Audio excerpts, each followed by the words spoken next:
Hello and welcome to another episode of Worst Collection Ever. This is the show where we tell you about the worst comic book collection in existence, and it just happens to belong to us. I'm Jen. I'm Shawn, and I do not have a brainworm. Oh, good. Good to know. Just want to let people know that. Always good to know. I'm not unlike. Well, we'll talk about it. We're going to learn about in this book. We both sound a little under the weather. Yeah, there's other worms. Yeah. Going on. Other bugs or whatever. Well, I don't even know if it's that. I just think it's the screwed up weather that is springtime in Colorado. Well, it's like it'll be 85 degrees and the next day it'll be 22. It'll be 22, and then it'll be like 45, and it'll be 67, and it'll be 33. And yeah. he was like, you know what? It's the Rockies are fucking weird, man. It's just, it is what it is. So I know. I think it's kind of affecting both of us today. Indeed. And we're also in the midst of WrestleMania weekend. That's right. You know, today being 420. Mm-hmm. Also Easter. Yeah, that's a lot of days. And then also, there's a lot of stuff going on today. It's 420. It's the second day of WrestleMania, which we'll see how that goes. Is it too much WrestleMania for the two nights? Like, was it better when it was just one? You know, I will argue that I prefer there being two nights because clearly the time they whatever the hell it was where we were out until like, I don't know, 1 o'clock in the morning. Yeah, that was fucking WrestleMania. That was saying it's I'm glad we had friends we're hanging out with, but still it was just like, it was a lot. These matches are still left. Like, how are we going to fit that in? Right. Like, that's the problem with these shows, that they're so long, but now they're finally doing them over the course of two nights, but at the same time, I don't know. Last night's show didn't feel that long. It wasn't that bad last night. Yeah. All the stuff in between takes forever. And, before, because like what it is like you'll have like a match and then you'll have a bunch of stuff in between that is just commercials now and not actual like promos or packages. Like they don't. Back before they would be like, hey, so and so after the match, hey, let's talk to them after the match, and usually they don't do that.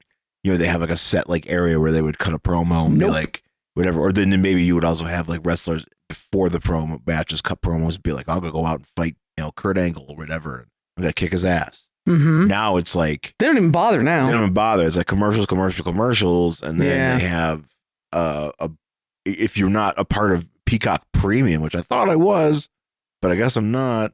But they have like a promo package about the actual like lead up to this event, or to whatever match you're gonna watch. And then they'll have the match. Wait, so if you're not a part of Peacock Premium, you don't see that package? No. Is that why it just like went black? That's why. Before Roman and the main event? I don't know if it so much goes black. It just cuts to more commercials. Well, no, because wasn't it like Peacock will, your event will start? That's the thing. Yeah, that's what that happened. Oh, see, I didn't realize that. I didn't know. I thought there was something wrong. Yeah, they find ways to kill time so you can. Okay, I didn't know that's what the thing was. Poors, don't get to watch the the fine folks at WWE and they're putting together these packages. Oh, God forbid. I mean, I'd rather watch that in a fucking commercial. So would I, but Jesus, I'm not paying extra for it. Fuck off. No, I don't. I barely watch Peacock as it is. Yeah, me either. I'm like, you're not important. Yeah. So we're, but that's the thing. It's like it takes forever to get to point A to point B, and then of course you got the entrances and all that shit. Well, 2 car entrances. I thought that was, that was crazy. I was like, hang on. I'm like, did you guys, I just think somebody pointed that out in the reviews reading that they're pretty good to not do stuff like that. Do stuff that repeats itself, and also like with regards to the women's match, Charlotte and Tiffany Stratton, they're both blonde women, both tall blonde women. Yes, they are, who look very similar, and they're both wearing gear it's different. Like it's different, but you can't. It is different, but they're so similar in color and style that when these 2 tall blonde women are throwing each other around in the ring, it's hard to tell who is who. Yeah, and so if I was high, I would. It'd be no fucking. I'd be like, I don't get it. And I've said this before, but there was a match, and I think it was 2020 when it was like Roman and fucking Drew McIntyre, and they're just both very tall men with dark, long hair in black trunks. And I'm like, beards. And I'm like, I don't know who's who when they're like especially because then they were doing the cut. Remember when they used to do that? And I'm like, I don't know who the fuck is who. Yeah, look, you need somebody to go out there and wear a gear that is not the same. Like you could have one person wear long tights, or even if you have to both wear, like just have somebody like have Charlotte wear black or dark, something dark. Yeah, she should purple. Wear purple. Wouldn't that have been cool? And, because if Tiffany's going to do like because not only that, she does call herself the queen, and purple is the color of royalty, right? Wear fucking purple. But just do something different, so I can be like, figure out I who definitely you are. know,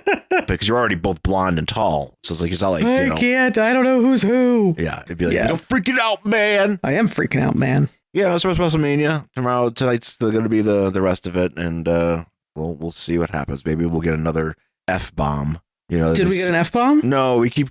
Well, we will, because with when Cody said, "Hey, Rock, go fuck yourself." Yeah, like they're gonna save one up, whereas the Rock's just gonna get on the microphone and go fuck. Shit, they censored Punk and Rollins and Roman, and I'm like, why? They don't get to swear. I'm like, why don't it's they get to swear? WrestleMania, and it's on Peacock. It's on Peacock. Just on Netflix. Let them swear. But you might as well just let them swear. No one cares. It's like a movie. If you want to be PG-13, just have one person say fuck. They're just so worried about the children. Oh, yeah, the kids are going to be so disappointed. Kids are going to be so excited if they heard their favorite wrestler say fuck. Oh, yeah, because are you kidding? I mean, look, I don't know if that's a thing where a kid watches WrestleMania and then goes immediately on a school bus and gets off the school bus, goes into the classroom and yells fuck really loud. Maybe. Like, is that how that is now, where they go, I saw the word, I saw it, I had to say it. I don't know. My mom said it would be a problem that if I said it in class, so here I am saying it. No, I don't know. I think if you say it a lot, because I do know some people who swear a lot and whose children, and they do not censor themselves around their kids, because why? And whose kids have gone to school and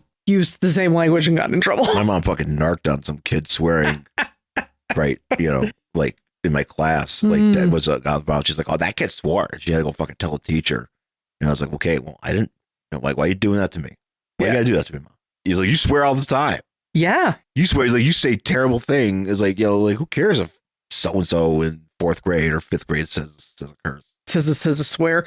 My parents were like, oh, you can't swear. And then my mom, are you kidding? Like, what? I don't even know why she tried to maintain such a fiction when I was a child. Because they think it's real. They think it. I thought it was real. I thought I would get in trouble. They think it works. Like, they think it doesn't work. It's like the fucking way that it's kind of like wrestling these days. Kind of tying it to where they want to maintain kayfabe, but only when they think kayfabe is important. Right? Yeah. Yeah. The rest of the time, it's like, well, I don't care. Whatever. We'll just let it fly. But then when it actually matters, we'll be like, no. This is where you draw the line. It's like, but nobody wants to draw the line. Back in 1940, 8 sensational heroes united to create the world's very first superhero team, the Justice Society of America.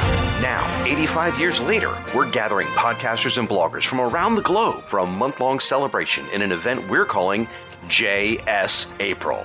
Throughout April 2025, join dozens of content creators as they each share their own unique tributes to the original and greatest superhero team, including all-star podcasters and bloggers like Justice Society presents the Longbox Crusade podcast, Campus Comics Cast, Supergirl Comic Box Commentary, the Quarter Bin Podcast, the Bat Pod, the Earth 2 Podcast, FW Team Up, Diana Prince is the new Wonder Woman, Fanholes Podcast, Back to the Bins, Coffee and Comics, the Huntress Podcast, *51.blogspot.com, Justice Society Origins, a part of John Reed's Comics, DC Special Cast, Between the Pages blog, The Outcasters, a Batman and the Outsiders podcast, A World on Fire, an All-Star Squadron podcast, JLA Stories and Friends, The Monitor Tapes, a Crisis on Infinite Earths podcast, Lords of Order, a DC's Dr. Fate fan podcast, David M. Gallagher at Medium.com, JSA in the 90s, Justice League Legacies, DC Secret Files podcast, Mike's Geek World, Pop Culture Affidavit, the Source Material Comics podcast, That Giffen Show, Worst Collection Ever, The Fantastic Four. It all comes back to Superman. And that's just some of the podcasters and bloggers who'll be joining in the celebration.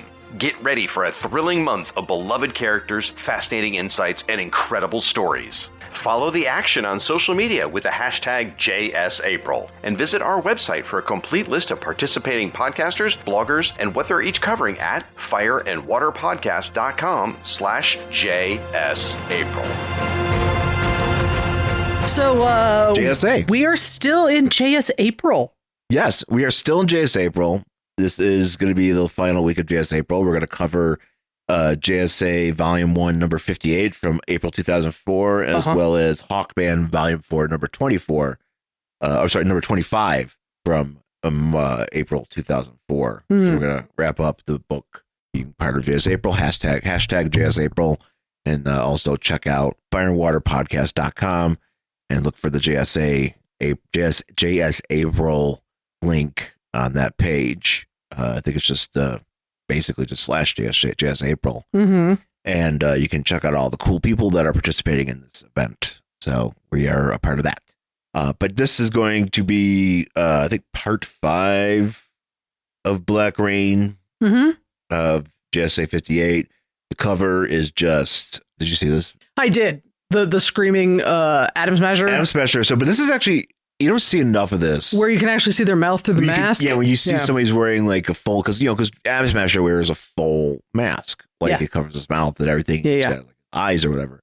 But here, you can see him like it's partly torn and he's yelling or something. And you can see his hair, and then he's also. Yeah, because there's like a hole in it. There's a hole in it and he's yelling. Like on his head. Yeah. On top of like his hair area. So. Yeah, he's also yelling, and you can see his mouth stretching open underneath this mask. Underneath this mask, which I think is interesting. It is cool. Yeah, I feel like you don't see that a lot in comics. You don't. And maybe you do now. I just don't remember seeing it as much. Sure. I don't know if I've seen a ton of it. Because Spider-Man, when Spider-Man makes expressions under his face, under his mask, it's his eyes. It's his eyes usually that are doing things. Yeah. And he's able, but you don't usually see like his teeth. When he's like opening wide, you don't see like the hole where his mouth is if he opens it. But that's even in the movies, you really don't see that. But JSA number 58, there was a big fight. Everybody's fighting.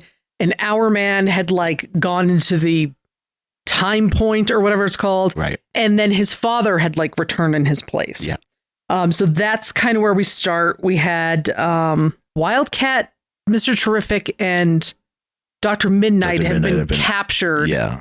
And are at the palace or whatever with Black Adam. Yeah, actually, and then the fucked up thing too. I just want to point this out because it'll probably come up later. But so Our Man, Rick Tyler, he was eviscerated.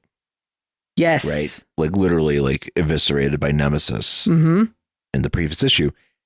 He went into this time point and he switched spots with his father. Yes. What's happening is that for Rick, time is standing still. Okay. So that means he's just in this other dimension with an open wound.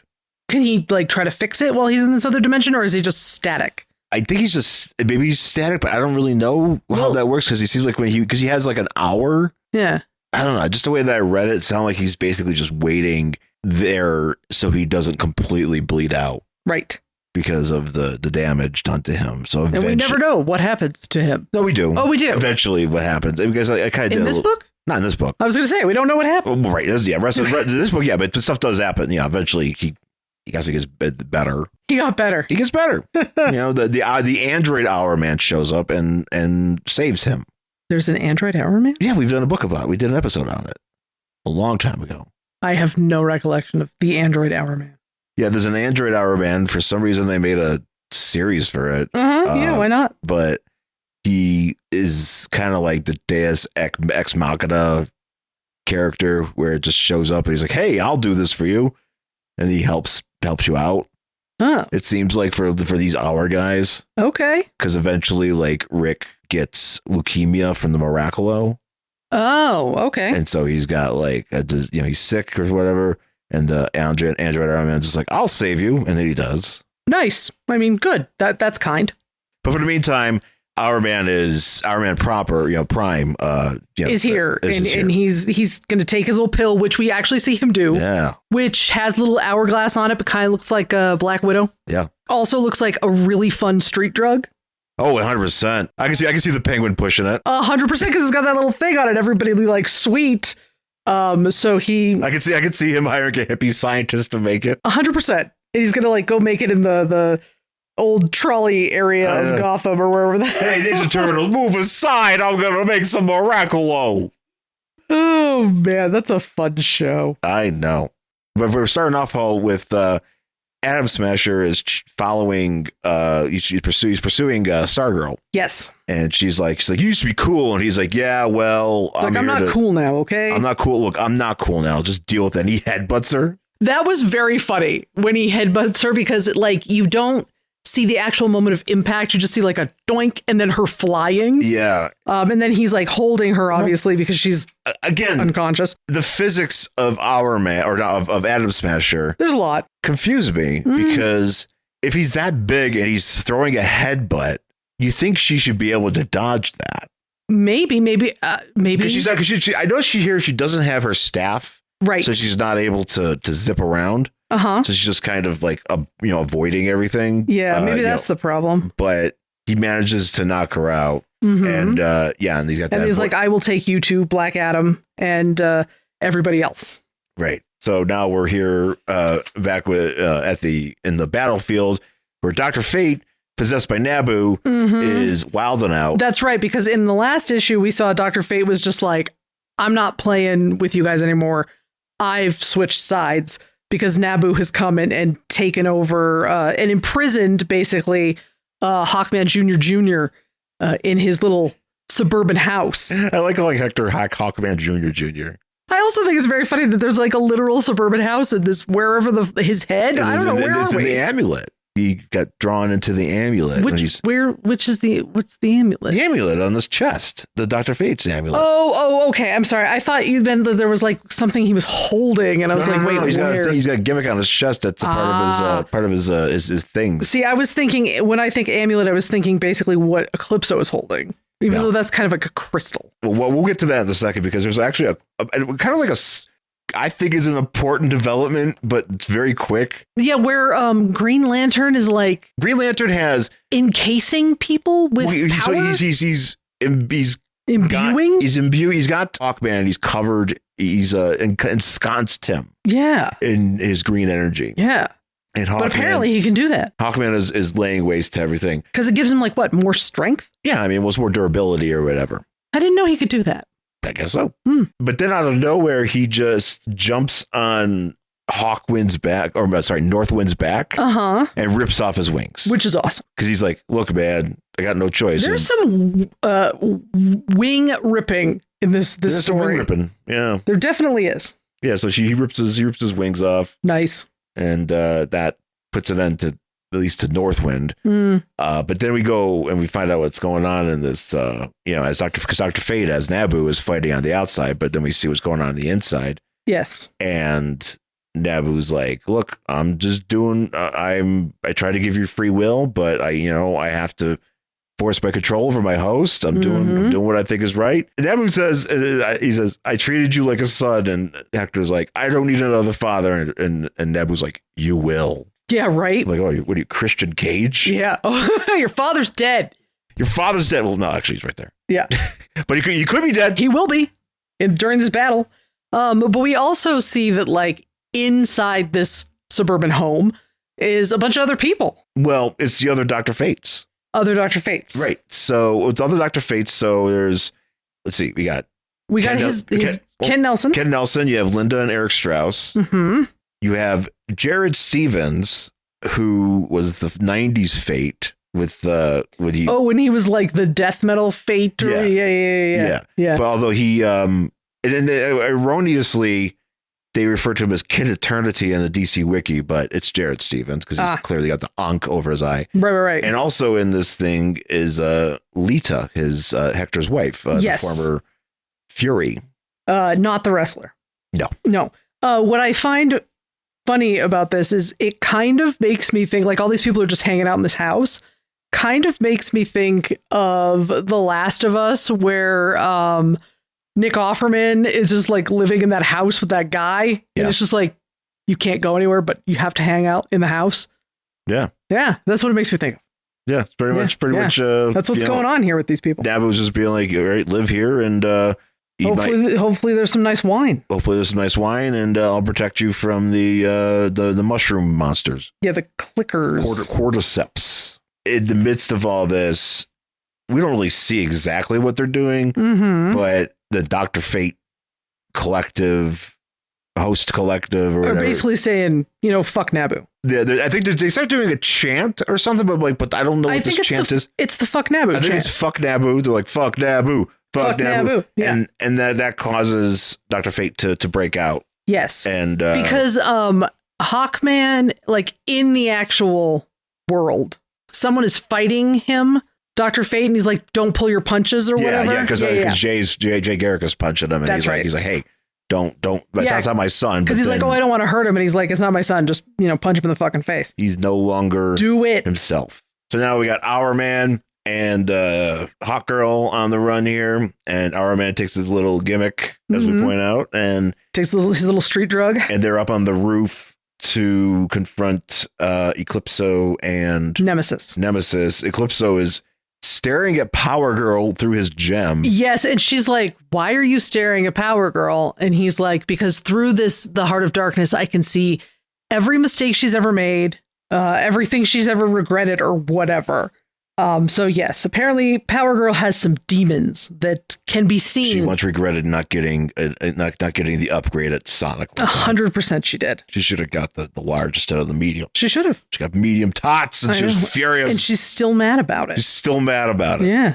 Our Man shows up, and he's like, "All right, time to go to work." And he punches. So he punches Eclipso, and I think this is where he is injured or he's wounded shortly, because you see some blood by his shoulder. Oh, Our Man? No, Eclipso. Maybe. Oh, that's right. Yes, probably, because it slices. Yeah, like his skin. He slices the skin. That's going to come into something later. Something actually really hilarious, but it shouldn't be funny, but it is. Yeah, Nemesis is about to jump on him.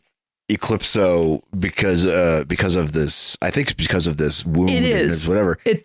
He basically impales. He kills Nemesis with a blast. Yes, and he's like, oh my god, and that's when. So the guy, what's his name again? Not Eclipso. It's Alex Montez. Yeah, Alex. So Alex is like talking to himself basically, but it's him talking to Eclipso, because Eclipso is now free because the slice through his tattoo has broken this like protection spell or whatever, which is kind of strange that it only took one. Yeah, you'd think it would be a lot more difficult. Like his skin would be more durable. Or not only that, but you'd think you'd have to cut more than one of them, because he doesn't even like cut it that literally like it's basically it's just a gash on like his shoulder, but he's got other tattoos. That's what I mean. It should be more. If you have to have all those tattoos, shouldn't you cut 50% of them? You know what it feels like is like they're sitting around and they were just like, this guy shouldn't last through this book. Well, not even that, but they're just sitting around. It's like, what's the easiest way to get rid of these people? It's like, I don't know, maybe one of them gets a little owie, and then like, owie. Like, ow, it hurts. And it's like, all right, now he's done. He was like, cool, that's nice. Like, all right, high five. Everybody's dead now. So yeah, but Nemesis dies. Nemesis, to my knowledge, has never come back. Does he ever come back? No, and neither does he. Nice, because then we see what happens here is. So she is dead, then they were fucking. So he's upset about this, obviously. And that's when he kind of realizes that his thing is cut. And he's like, well, you know what, Eclipso, you're not going to control me. And he just jumps off this building. He does a swan dive. In literally the most hilarious fashion I've ever seen. Well, as he's got tears in his eyes as he falls crying. I mean, obviously he's sad because, his lady died. But it's just very funny. This is lady so much. And they were fucking, They were just having a good time. He can still be sad about it. He's like, oh man, I'm not going to be able to hit that anymore. I'm going to kill myself. Exactly. Now he's sad. And he jumps and just craters the street and leaves a nice smear. He does a crater. He leaves. How could he do? Okay. I don't know. Maybe they have shitty streets there. I guess because like he leaves a crater. But this is the thing. So he craters the street with his body. It's a body crater. But it's like breaking a table. But does that mean, there's blood. We don't know that Eclipso didn't gimmick the street. Right? Because it's like going through a table. It is. That's exactly what it is. Yeah, Eclipso's at a Buffalo Bills tailgate, just doing 100%. Dives. He's yes. He's part of Bill's Mafia, and he's just doing dives into tables. Man, can you imagine if Eclipso was a part of the Bill's Mafia? Oh God, no. We'd be winning shit. Yeah, because because then you got like Josh Allen just shooting dudes with his little ruby or his diamond, while the defense is set on silent. He's just like, yoink. You know what would happen? He would try to, but he would the other team. He would hit his own team because he can't, for some fucking reason. That's right. Not have an interception or two. It's like, you know what? I can't help screwing up. Sorry. That is the most frustrating part about watching. I'm like, why are you doing this? That's just Buffalo in general. It doesn't matter who the quarterback is. Doesn't matter who it is. It's like every game, our guy will always find a way to lose. Even on games you guys win, I'm just like, why is like 50% of the shit you throw intercepted? Why? And also, I just like that Eclipso, the in the gym is just like, ha ha ha, I'm having fun, I'm laughing, but it's like, but now you're just on the street. And my assumption is they just leave that there. Yeah, because it doesn't seem like anyone takes it home. Eventually, something Lex Luthor retrieves. No, of course he does. And he uses. Does he become Eclipso? No, he should. That'd be kind of somehow. Fun. Is it responsible for Jean Loring becoming Eclipso? Yeah, I feel like Lex should, because all that power, and he's power hungry. You know, the other thing I think that should happen, what I was just thinking about. Oh. I don't know how much this shows up in other Dr. Fate books, which we've talked about before, about Dr. Fate basically just being like, I'm imposing my will, like Naboo himself being like, I'm imposing my will, fuck you, right? And I don't know how much that actually happens in other books, because I have not read a lot of Dr. Fate. But would it be possible, and I don't know, to build Dr. Fate like an android body that Naboo can have all the time? That's not a bad idea. Because, shouldn't he? He should. Like, that would keep him from, fucking with people like Ken Nelson, like he's done his whole... I don't know, maybe he needs to have our actual, human He needs connection. Something spongy. Yeah, he can't just have you can't just have AI, to bond with. What if you make like a Data type? Does Data have skin? No, he's got little robot panels. Can he fuck though? He's operational. It doesn't matter if he's operational. But that's what I mean. Does he have actual skin? It doesn't matter if the skin. I don't think the skin doesn't matter. Oh, so it has to be the brain. I think it's something. Yeah, something. Whatever the soul or whatever. It has to be some sort of human. So if we took Naboo in the helmet into the Futurama universe, I could just put the helmet on one of those heads in a jar. Maybe. Nice. Maybe. So we could make Richard Nixon Dr. Fate. Oh no. Oh no, indeed. You know what? Let's not do that. So now we got Wildcat and Mr. Terrific and Dr. Midnight. They are being hung over of the railing here. Yep, to the zombie people of Cat. Well, they're getting thrown. Kandak. They're throwing perfectly good fruit. Yeah, at these guys. They sure are. We don't throw fruit enough in public anymore. No, we don't. I do enjoy this one panel though of this whole pepper kind of sticking out of the Wildcat's armpit. I think it's supposed to be hitting him at the same time, but it does look like it's coming out of his armpit. It's drawn just before that is, so it looks like he's kind of growing it. Yeah, it's funny. So, but Dr. Midnight thankfully has a scalpel in his gauntlet, which I'm like, why don't you just use those all the time? Just be like, scalpel gauntlet. That'd be actually really cool. Instead of throwing blackout bombs, just start stabbing people, dude. Yeah, just get all those things and just start doing this. Yeah. I'm going to do this, and if you get cut by my scalpel... it's your fault. It's your fault. Exactly. Black Adam and Brainwave are berating Billy Batson. He's tied to a chair with a thing over his mouth so he can't say Shazam. And Brainwave is facilitating thought communication between Black Adam and Billy Batson. Yeah, and at one point, Billy goes, you know what? Your wife and children would hate you. Yeah. And Black Adam just backhands him. Well, here's the thing. There's no one colder than a teenager. No. And you are fucking with a 16-year-old boy? Because apparently he is 16.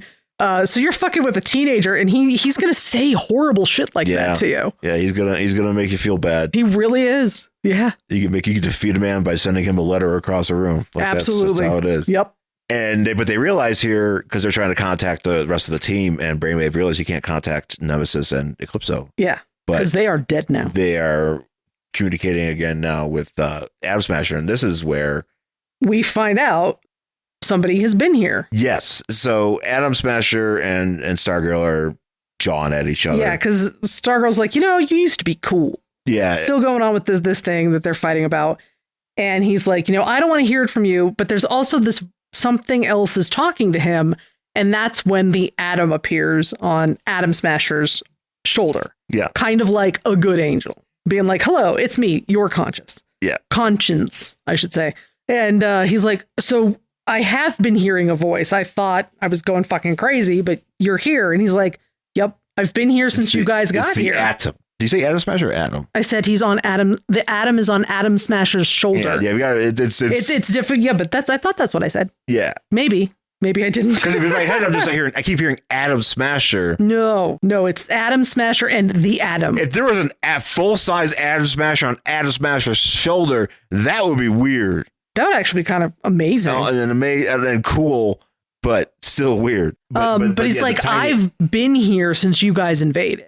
Yeah, because Hawkman. And I've been talking to you. Hawkman, I'm trying to figure out how this was facilitated. So there was an invasion, right? Hawkman was like, hey, Ray Palmer, go overseas and jump into Atom Smasher's ear. And just hang out. For a while and talk shit to him. Exactly. You have to talk shit to him. Because we have been seeing him like... It's been going on for a while. Kind of like, when he went down the hallway to go talk to Alex and find Nemesis. Because he's like hearing all this weird shit. But, okay, so if that's happening, wouldn't Brainwave be able to recognize this pattern? Or is it because the... Well, maybe not. I don't... Atom is small...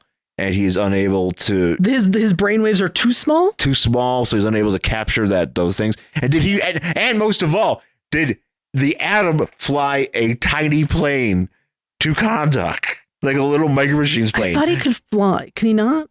I don't really know what he can do. I don't remember. He actually can communicate via telephone lines, I guess. Or yeah, so maybe that's what happened. Somebody just called him. There's not telephone lines that stretch across the country, the ocean. There sure are. There are literal cables on the bottom of the ocean. Oh, the ocean underneath. Okay. For some reason, I was thinking over. I was like, oh, yeah. Oh, no. On the bottom, there are, in actual reality, there are telephone cables that stretch all telecommunication cables on the floor of the ocean. Oh. That's how we do that and still do it. I figured that. Apparently, that's how we still do it. But that must have been how he did. But I want to imagine there was a tiny plane. I like a tiny plane. I also he probably could have hitched a ride on a bird. Ooh, like Frodo? 100% like Frodo. Just went and was looking for the eagle like Ian McKellen does in that one scene. I want to imagine that Adam was just standing like, all right, I gotta get the contact, but how am I gonna do it? He keeps seeing Birds. He's like, nope, not that one. Nope. That's a nice one. Look at that one. That was cool. Hey, over here. Hey. It's like, that's a pretty one. Hey, I'll give you this. I'm only taking the pretty one. I only fly the finest birds. Me, the Atom. Very, very, very picky about the kind of bird transportation I take. It's like Uber but with birds. This also comes up to the whole, your mom died, and he's like, you people don't understand because you've never lost anybody. And they're having this whole conversation, and they're like, yeah, but what you're doing is wrong. I realize you think you're helping. It's just wrong. That's when Black Adam and Brainwave come over, and they're like, we got problems because I can't find the dude, our friends. So we're going to go see what that is all about. You guys stay here and watch Shazam and her, because they freeze her. She goes to punch them. Yeah, I think Brainwave stops her. And Brainwave freezes her so she can't move. So not that she was going to punch him was I was going to do anything. No. So, but the whole reason that the Atom is here is what they want the Atom to do is lobotomize Brainwave. Yes. And this is Hawkman's plan. Yes. And I think, is it Ray Palmer who's like, dude, what the fuck? Well, we're talking about it later. Is later. Yeah, okay. So later on, so we got Hawkeye or Wildcat, Mr. Terrific, and Dr. Midnight are escaping, and Mr. Terrific uses piece of his face mask to There's a lot of weird. Yeah, it's it's glitching. No, all the red weirdness that they draw. I'm assuming it's just supposed to be splattered blood. I don't know if it's that or if it's panels that are broken or things that are just malfunctioning. It just looks goopy. It does look weird. It looks goopy. But he puts a piece of it on Dr. Midnight, and Dr. Midnight is able to have some sort of communication with the Atom so he can be like, hey, this is how you can perform this lobotomy. Yeah, because when they were hanging from the wall, Dr. Midnight is like, my communicator's broken. Yeah, Dr. Midnight's like, hey, time. We're gonna do this lobotomy. And jump off Atom Smasher and go into Brainwave. Yeah. Time to lobotomize. And they're like, Mr. Terrific's the one that's kind of like, should you be doing that? Yeah, he's like, that's kind of not cool. He's right. You really shouldn't be. But he's like, but if anything, Dr. Midnight's like, yeah, but if anything, this will help him because of this mass that's growing on in his brain. You know, supposedly. Lobotomies have never helped anyone. I'm trying to think of like what's a good. I mean, I know lobotomies. They're not good. Or just be like, oh, are you in the 1900s and you think and you're crazy? Yoink. Yeah. Are you a person? Are you an inconvenient person? Typically a woman. Yoink. Yeah. Yeah. No. Like on BoJack Horseman when they do that to his mom. Is that what they do? Yeah, she gets a lobotomy because she's all upset because her brother died. Do you remember that? No, I don't really remember that. No, it's not his mom. It's his mom's mom. I don't remember his mom's mom. Yeah, that's the whole thing. And anyway, it's the whole thing. I think. Yes. Wow. I don't remember that. So the rest of the team comes upon the bodies of Eclipso and Nemesis. Mm-hmm. And they're like, what happened? And it's like, well, Hawkman decided to beat everybody up. Yeah. No, I mean, because that's what was going to happen because he knew the danger, because Alex Montez rightfully was like, you know what? I'm not going to let you. I'm not letting this like weird imp fuck with me. Yeah. I'm not going to let this pointy-eared demon do terrible things to my life anymore. Yes. So, you killed my cousin. This is what he deserves. And they're jawing at Hawkman, and Hawkman's crying. This is where Jay rips off that mask. Yes. So, because Hawkman's wearing this weird open-beaked mask that I hate. Yes. And Jay's just like, and this is kind of one of the things that I hate about team-up books is almost inevitably there is a point in which everybody starts fighting with each other when there are other things they need to be doing. So that's where we are right now. So he rips off his little weird mask, and then Hawkman is crying because he is so sad. And so as they're distracted, Brainwave hits them with a bunch of brain hits tremors. all of them, like not just one person specifically. He kind of just like stretches it out over everybody. Dr. Midnight's like, hey, Adam, come on, deal with this. And he's like, a little bit of a problem here. I'm not alone. A little bit of a problem here because Mr. Mind. Yeah, so the actual worm is in Brainwave's brain. Yes, so this is there is a literal brain worm in this because the Atom is like do trying to lobotomize, and all of a sudden there's a fucking worm in this guy's head, which is so disgusting. He's JFK Jr. RFK Jr. RFK Jr. has a fucking worm in his head. JFK Jr.'s got different kinds of worms in his head. Oh, I don't think he has a head anymore. He's been dead for a long time. And I believe he went into the water, so it's been over. He's got water. He got eels. Ooh, eels. Eels. Those New York Sound eels. Got those eels in my brain. Just to kind of, I guess, maybe explain, Mr. Mind, who is a actual villain of Shazam. Mm-hmm. Yes, which we've seen him before. We've encountered him before. He was a stinger scene in that first movie. He was, and I was like, oh man, they're going to bring Mr. Mind, and then I don't know what happened. I don't know. I've never seen the second one, so yeah. But he is in his brain, and I guess he has been the cause of these aberrations, these villainous actions that Brainwave is doing, and he's been sustaining himself on Brainwave's mass or whatever. So this is what I didn't understand about this, I guess. Yeah. Because it seems like Mr. Mind is also using these telepathic powers because he has them. Yeah. Right? But Brainwave has them too. So is Mr. Mind just hitching a ride, or is he like enhancing? He's enhancing Brainwave. So is Brainwave even aware of what's happening, or I don't know. I don't think he is, because I think he just is like, oh man, I've got these sweet abilities now. But he's always had them, right? This is the part. He's had abilities, but at one point these abilities for Brainwave became like enhanced. Oh, because I think this is what I've been confused about. Because I'm like, I thought Brainwave was the child of somebody who has the ability to do this. Yes. So does that mean that Mr. Mind was just like living in his dad's head, and then maybe when the dad died, he like crawled out? I think it was that. I think it was after. It was after where he was like, that's too bad because that's a lot of fun. Yeah, it is a lot of fun where he's like, oh man, this body sucks. I'm gonna go. Yeah, he's like, well, this one's dead now, so I'm just gonna like crawl out of his ear, which is disgusting, and go crawl into his son. Yes. Yeah. So I think it's weird just because it's like they both have the powers, but like I don't know. It's just odd. I do, however, really enjoy the drawing of the worm in the head. It is pretty great. Yes. It is pretty great. It's also, again, disgusting. Worlds would live. Worlds would die. And DC Comics would never be the same again.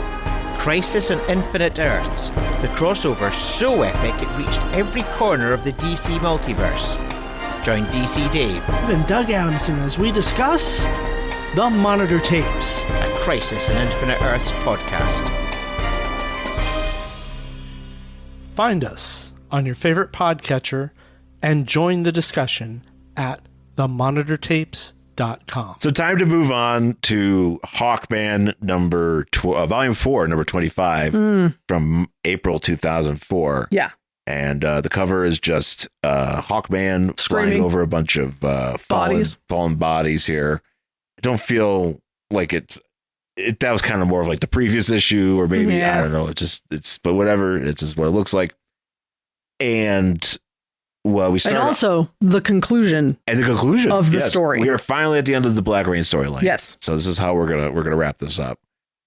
So we start off in Kahndaq, and Stargirl has Atom Smasher's help to find Billy Batson. Yes, and then they go to this room, and this is where I think Stargirl must have already known that Shazam was a child.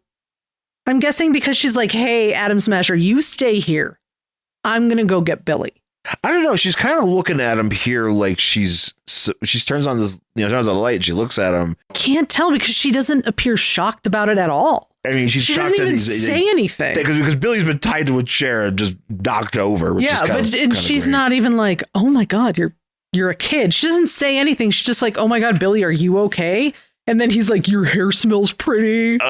Yeah. The first thing out of his mouth is like, he's like, "You're the," because he's like, he sees her and he's smiling and he's like, "Your hair smells great." Yeah, because she's like, my jaw is cracked, but I'm okay because your hair smells good. Are you okay? And he's like, "Your hair smells makes my jaw better." And I'm like, Billy, come on, dude, like.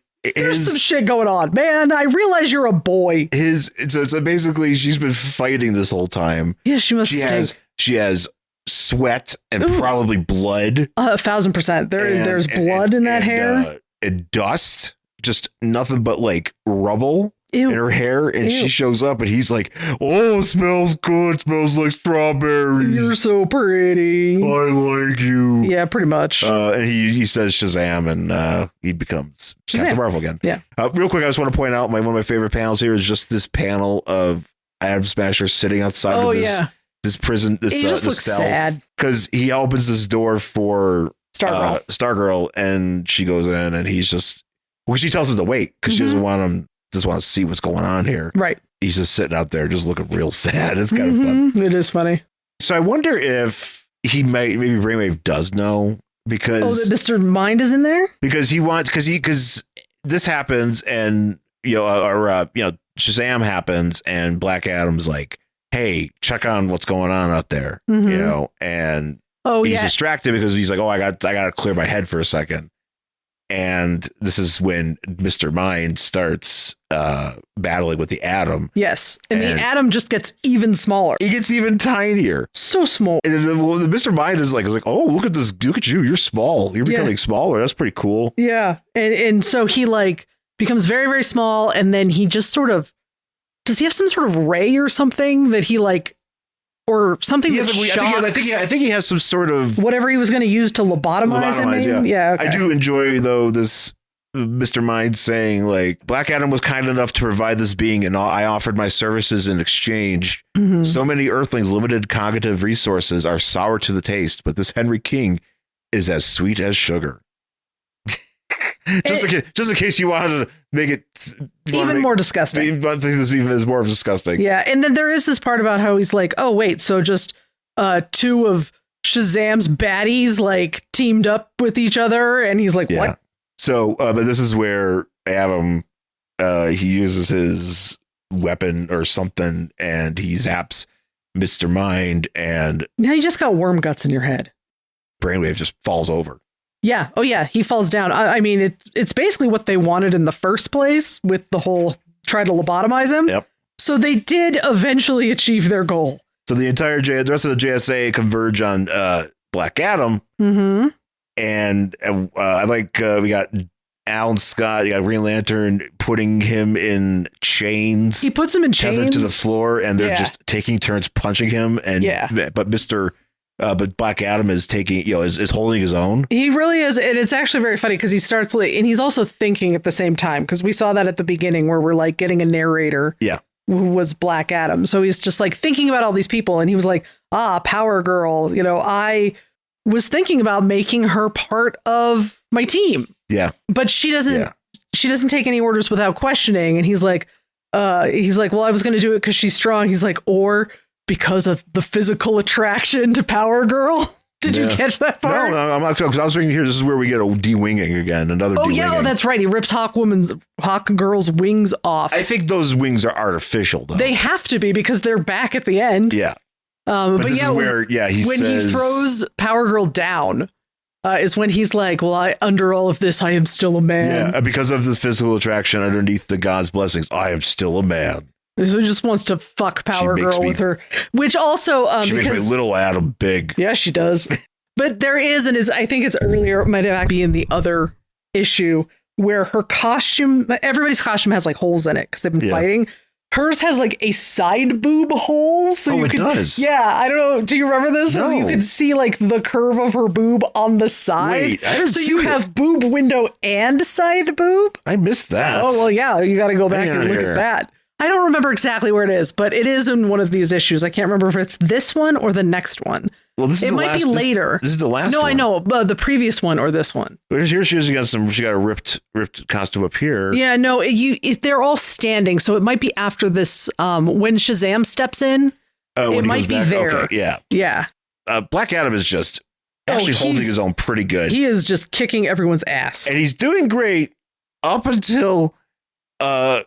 Hawkman just goes, Black Adam, you're standing on your family's bones. Yeah, he's like in like the statues he had of them have like one of them have crumbled and he's standing on his family and then those actual bones. I know. I don't know where they came from. Is it because that thing broke?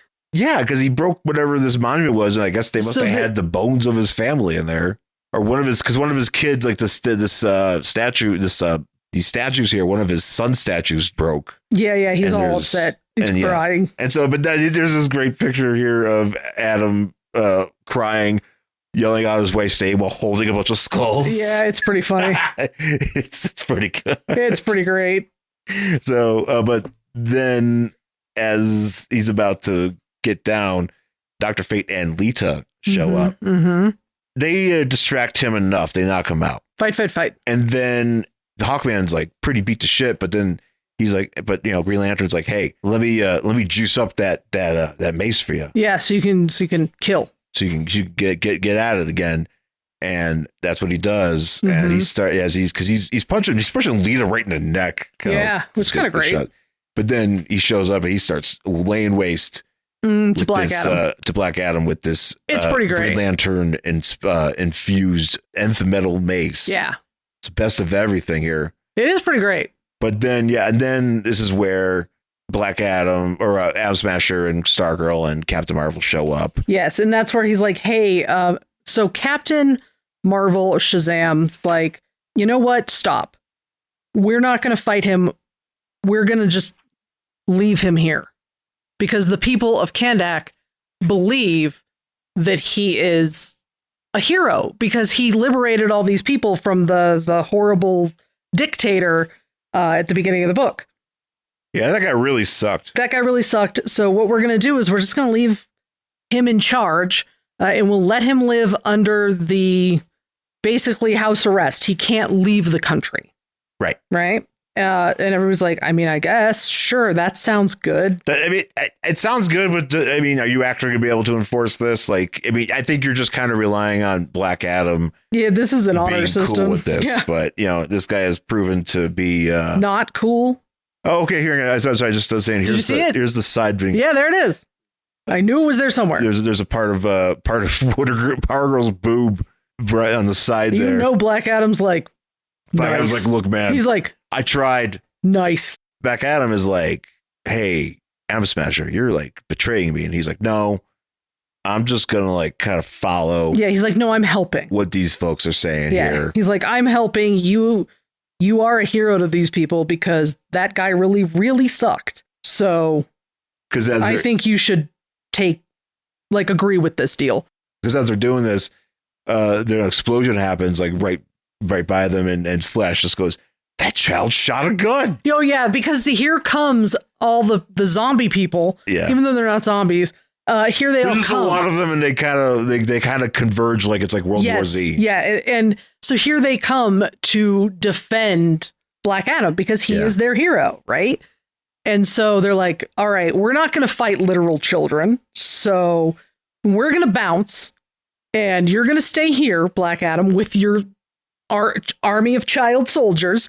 And that'll everybody will be happy. And Atom Smasher's going to stay behind. Yeah, because and Northwind's there too, by the way. So yeah, Stargirl's like, come on, let's go. And he's like, no. I was never planning on leaving. Yeah, basically is what he says. Yeah, this is it. I'm staying here. So Green Lantern creates a chopper. He goes, get to the chopper, the green one I just made. Nice. And now we're a week later. We're at the Brownstone. The JSA Brownstone. Brainwave is going to be okay, but he's going to be released to his mother's care. Yes. From what I know, that's it for Brainwave. Oh, he never comes back. I don't think anything ever kind of just Brainwave happens again for him. So this is the end of Brainwave. This is the end of Alex. This is the end of Nemesis. Yes. Wow. Yeah. Okay. We're just done. We're just done with all these characters. Yeah. Fuck them all. Hawkman is frustrated. He's like, man, we caused so much destruction. Yeah, you did. You just ruined a whole country. I was out there wilding, and now my mask is for some reason back to this is weird because I have been so irritated, and I even looked, and so I don't know if there's like a reason behind this, but when he's in Kandak, his hawk mouth is open, which I hate, and I have mentioned that I hate. And now that we're back at the Brownstone and the battle is over, his mouth is closed. Well, because the last time we see it just looks like it normally does. Yeah, because last time we see the mask is right before when Jay rips it off his face, and that's when it's got the open mouth. But it sure does. He put on his more friendly mask. But that's the thing. I'm like, did Jay really fuck it up, or does he have I have angry mouth mask, and then he's got different styles. He's got one where it's it has like a little party favor sticking out, so he wears that for like New Year's Eve. That's nice. He's got another one that's got a pumpkin on it. I didn't know. I didn't know that he had masks like Batman has bat suits. Who knew? He does, yeah. But he's pretty frustrated with how this all ended. But Jay's like, hey, we did save Brainwave. Yeah. And also Rex Tyler's back. Do we ever find out what happened to him? Well, he's just back. No, but his son, is he still? His son is still in that time point, just with a massive gash in his stomach. So, but he I don't know. His dad didn't go to the hospital and switch places with him. He can't because why? Because his son is the one that has the activation to go to that part. Okay, but can't his son activate it? Maybe he can't. I don't know. I'm very confused because I was like, okay, but why can't it be like do it now, or is there any way? Now. Is there a way to communicate or no? There really isn't. So he's just except there for now. the android hour man. So he will show up and he'll help out. Does the son does not come back? Son does come back? He comes back eventually. He comes. Okay. Yeah, he gets back. I don't know. I didn't know how many people we were saying fuck off to in this book. No, he gets better. Oh, good. I'm glad. He got better. And and so we wrap that up and this is a Hawkman book. Hawkman is on the roof and he's going home. Kendra's like, hey, Mr. Chairman. He's like, nope, not chairman anymore. Yep. I'm out. I gave that back to Mr. Terrific, and I'm stepping down from the JSA. I need to kind of go and figure myself out for a while. Kendra's like, cool. All right. Well, let's go fly off together. Yeah. And then they do. Well, they have this like weird conversation too. It was like, oh, I don't know about this and something. And they're like, well, it's love. And they're like, well, I think, it's, you and me, it's not love. I think it's more than love. And let's hold hands and fly away. Yeah. It's something. It is what it is. But we cut back to Kahndaq. And actually, I just noticed this. We have nice statues here. We do. Of Nemesis and Eclipso. That's nice. They got some statues, and the Fetherian warriors are kind of flying around. Mm-hmm. And you got the people in Kahndaq, cheering. Northwind, Atom Smasher, and Black Adam are standing there, and they're like, all right, well, this change in Kahndaq is enough. I will be okay with this. Yeah, and I feel like Atom Smasher's kind of waiting for Black Adam to be like, we're taking it global or whatever, and he doesn't. Yeah. So then Atom Smasher's like, okay, and he just walks into the desert. Well, real quick though, you get to see Northwind's tiny wings growing back. Yeah, they're growing back because at one point, after Hawkman ripped them off, the Hawkman was disappointed. He's like, no, he'll be fine. They regenerate. I think he was guessing on that. I think he was guessing because even Jay, I think he was telling Jay. Yeah, Jay's like, I don't know. He's like, I don't know about that. He's like, yeah, he'll get better. It's like, I don't know if he doesn't get better, man. He has some problems, man. Yeah, man, that's not cool. Yeah, I don't like that. Yeah. But yeah, this is where Atom Smasher just walks off into the desert. And that's the end. Takes off his mask and just stands off looking into the sun. I assume he just walked into the desert and died. No, he does stuff again. Nah. He's I can't exactly remember what happens to him after that. Does he literally just walk out of Kahndaq or? I don't know. Oh, I think he goes back. I don't know what happens after this. I just think maybe he decides to hang out there for a while and then shows back up in the lives of JSA and things get better. Do you know what I just remembered recently was they had a version of Atom Smasher on the Flash series. Oh, okay. Do you remember who played him? No. Adam Copeland. Really? Yes. Oh. Edge. WWE's Edge. Why don't I remember that? I feel like I would have at least seen a clip. It's a very quick. It's a very nothing kind of episode, if I remember. Okay. Maybe because he was too busy doing Vikings? No, I think it was before Vikings. Oh, okay. Yeah, this is right after, I think for him, I think it's pretty shortly after he retired. Okay. So yeah, he's been, but he showed up on there. And I can't really remember him getting big. I honestly do not remember that at all. Yeah. The Atom Smasher part at all. So yeah, because I think we only watched the first 1.5 seasons of that thing. I don't know. Maybe 2. I feel like at least 2. Yeah. That's going to do it for this week's episode. And that's going to do it for JS April and Black Rain. Thank you for joining us for this month of JSA goodness. We had a lot of fun doing it. And again, check out JS April, the hashtag JS April hashtag. Mm-hmm. And find all the content that you're interested in via that way, or go to fireandwaterpodcast.com and go to the GSA link and check it out there as well. But yeah, we're on our socials. You can find us there. You can find us on our email, worstcollectionever@gmail.com. Please rate and review the show wherever you get it. We appreciate that. We're on Apple Podcasts, Spotify. We're on YouTube. Mm-hmm. You can find us that way.